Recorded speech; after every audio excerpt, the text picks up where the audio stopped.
ইতালিতে ভাগ্য বদলের স্বপ্ন, কিন্তু শেষ ঠিকানা লিবিয়ার বন্দি শিবির। কুমিল্লার শত শত পরিবার এখন উৎকণ্ঠা আর কান্নায় দিন কাটাচ্ছে। অভিযোগ, ইউরোপে পাঠানোর নামে সক্রিয় একটি মানব পাচারকারী চক্র। প্রবাসী বাংলাদেশি কয়েকজন দালালের বিরুদ্ধে উঠেছে গুরুতর অভিযোগ। বন্দি শিবিরে চালানো হচ্ছে অমানসিক নির্যাতন। সেই ভিডিও পাঠিয়ে পরিবারের কাছে দাবি করা হচ্ছে কোটি টাকার মুক্তিপণ। মানব পাচারের এই ভয়াল নেটওয়ার্কের অনুসন্ধানে নাগরিক টেলিভিশন। রুবেল মজুমদারের প্রতিবেদনে জানাচ্ছেন শাশ্বতী সরকার।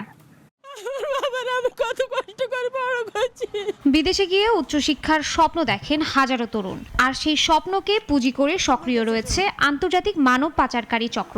ইতালি ও ইউরোপে বৈধভাবে পাঠানোর প্রলোভন দেখিয়ে অসংখ্য মানুষের কাছ থেকে হাতিয়ে নেওয়া হচ্ছে লাখ লাখ টাকা। এরপর শুরু হয় প্রতারণা, জিম্মি আর নির্যাতনের ভয়াবহ অধ্যায়। সম্প্রতি কুমিল্লার মনোহরগঞ্জ উপজেলার দিশাবন্দি গ্রামের 5 যুবক এবং বেতিয়ারা গ্রামের 1 যুবকও এই চক্রের শিকার হয়েছেন। ভুক্তভোগীদের অভিযোগ, ইতালি পাঠানোর আশ্বাস দিয়ে লিবিয়া প্রবাসী দালাল মানিক মিয়া তাদের কাছ থেকে বিপুল পরিমাণ টাকা নিয়ে মানব পাচারকারী চক্রের হাতে যুবকদের তুলে দেন।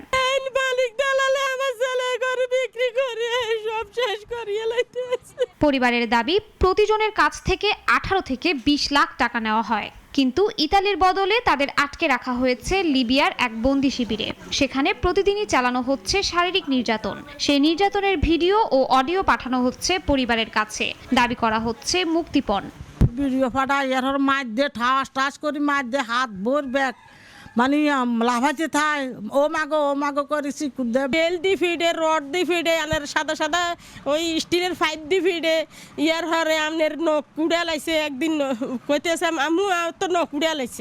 6 যুবকের মুক্তিপণের জন্য প্রায় 1.5 কোটি টাকা দাবি করেছে পাচারকারী চক্র। টাকা দিতে দেরি হলেই বাড়ছে নির্যাতনের মাত্রা, দেয়া হচ্ছে হত্যার হুমকিও।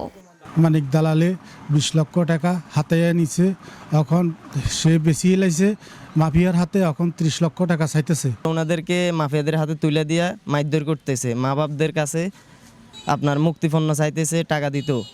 পররাষ্ট্র মন্ত্রণালয় সহ সংশ্লিষ্ট সরকারি দপ্তরে লিখিত অভিযোগ জমা দিয়েছেন ভুক্তভোগী পরিবারের সদস্যরা। এদিকে লিখিত অভিযোগ পেলে তদন্ত করে প্রয়োজনীয় আইনগত ব্যবস্থা নেওয়ার আশ্বাস প্রশাসনের। তারা আমাদের কাছে কোনো লিখিত অভিযোগ দেয়নি। আমরা লিখিত অভিযোগ পেলে তদন্ত সাপেক্ষে আইনানুগ ব্যবস্থা গ্রহণ করব। মন্ত্রণালয়ে সরাসরি যদি এক্সেস করতে হয় সেটা চিঠির মাধ্যমে জানাবো। দ্বিতীয় যে বিষয়টা, দালালের মাধ্যমে এই ধরনের কোনো প্রমাণ পেলে, অভিযোগ পেলে অবশ্যই আমরা ব্যবস্থা গ্রহণ করব। লিবিয়ার বন্দি শিবির থেকে সন্তানরা যেন জীবিত দেশে ফিরে আসে, এই অপেক্ষায় দিন পার করছেন কুমিল্লার এই 6 যুবকের পরিবার। শাশ্বতী সরকার, নাগরিক।